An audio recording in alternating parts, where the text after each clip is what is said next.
মানব কল্যাণে ধর্ম বনাম বিজ্ঞান, কে এগিয়ে?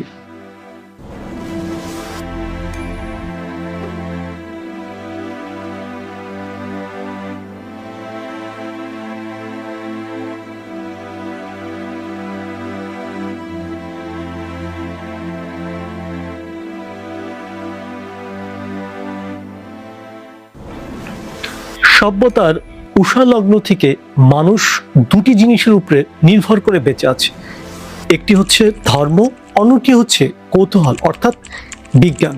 এই দুটি জিনিস মানব জাতির অন্ধকার থেকে আলোর দিকে নিয়ে এসেছে। কিন্তু আমাদের আজকের পৃথিবীতে দাঁড়িয়ে একটি প্রশ্ন ওঠে, মানব জাতির প্রকৃত কল্যাণ কার অবদান বেশি, বিজ্ঞান নাকি ধর্ম? আজকের এই ভিডিওতে আমরা এই জটিল সমীকরণের গভীরে যাওয়ার চেষ্টা করব। আমি নাফিস আছি আপনাদের সঙ্গে।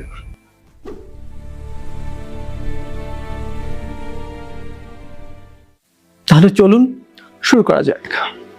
চিকিৎসা, যোগাযোগ এবং আধুনিক আরামায়াস থেকে পেনিসিয়া থেকে ক্যান্সার গবেষণার কথা বলুন। আগে মানুষ কলেরায় গ্রাম থেকে গ্রাম উজাড় হতে দেখেছে, কিন্তু বিজ্ঞান সেই ভয় দূর করেছে। অন্যদিকে প্রযুক্তি, ইন্টারনেটের মাধ্যমে জ্ঞানের প্রসার কিভাবে পৃথিবী আমাদের হাতের মুঠোয় নিয়ে এসেছে। বিজ্ঞান, যুক্তি, অন্ধবিশ্বাস দূর করে মানুষকে যৌক্তিকভাবে চিন্তা করতে শিখিয়েছে। অন্যদিকে ধর্মের প্রভাব, নৈতিকতা ও সামাজিক শৃঙ্খলা, আইন ও শাসন। প্রাচীনকালে যখন কোনো লিখিত আইন ছিল না, তখন ধর্মই মানুষকে চুরি বা হত্যা, অন্যায় থেকে বিরত রেখেছে। একটি সুশৃঙ্খল সমাজ আমাদেরকে উপহার দিয়েছে। মানসিক প্রশান্তি, আধুনিক যুগে ডিপ্রেশন বা একাকিত্ব দূর করতে আধ্যাত্মিক বা ধর্মের ভূমিকা অনস্বীকার্য। বিশ্বের বড় বড় সেবামূলক কাজ বা দানশীল প্রায় ধর্মীয় অনুপ্রেরণা থেকে আসে। সময়, ধর্ম ও বিজ্ঞানকে মুখোমুখি দাঁড় করানো হয়েছে, যেমন গ্যালিলিও বা বিবর্তন নিয়ে বিতর্ক।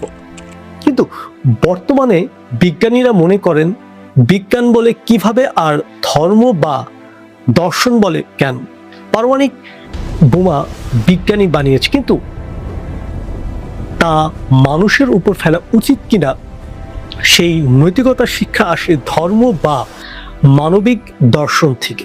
বিজ্ঞান আমাদেরকে দিয়েছে গতি, আর ধর্ম আমাদের দিয়েছে দিশা। গতি ছাড়া যেমন লক্ষ্য অর্জন অসম্ভব, তেমনি দিশাহীন গতি মানুষকে ধ্বংসের দিক থেকে নিয়ে যায়। তাই কোনটা শ্রেষ্ঠ সে বিতর্কেতে না গিয়ে আমাদের দেখা উচিত এই দুইয়ের সমন্বয়ে কিভাবে আমাদের জীবনকে পূর্ণতা দিতে পারবে। আজকে আমাদের জীবনের বিজ্ঞানের দানে সমৃদ্ধ বা ধর্মের আদর্শে মার্জিত, একটি ছাড়া অন্যটি অসম্পূর্ণ। আপনার কি মনে হয়? কমেন্ট সেকশনে আপনার মতামত দিতে ভুলবেন না। পুরো সময়টি থাকার জন্য আপনাকে অসংখ্য ধন্যবাদ।